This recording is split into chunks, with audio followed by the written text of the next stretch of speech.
C'est inacceptable, c'est une profanation des tombes. On ne doit pas effacer là où on avait enterré les autres. Et ceux-là qui avaient été enterrés en 1970, si quelqu'un vient aujourd'hui, il doit arriver à la tombe de son grand-père ou bien de son père. Alors, si vous voulez construire des tombes modernes, aller dans d'autres pays. Est-ce que c'est de cette manière que ça s'est fait?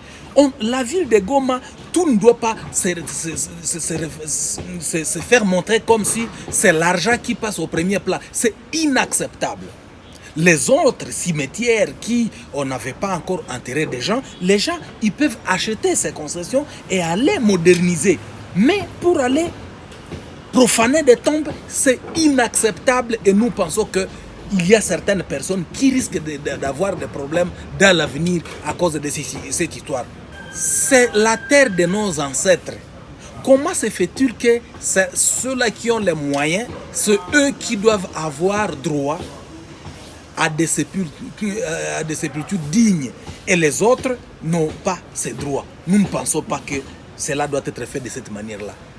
La mairie a l'obligation de chercher un endroit en collaboration avec le territoire de Nyiragongo ou bien avec le territoire de Massissi, là où on doit enterrer les gens.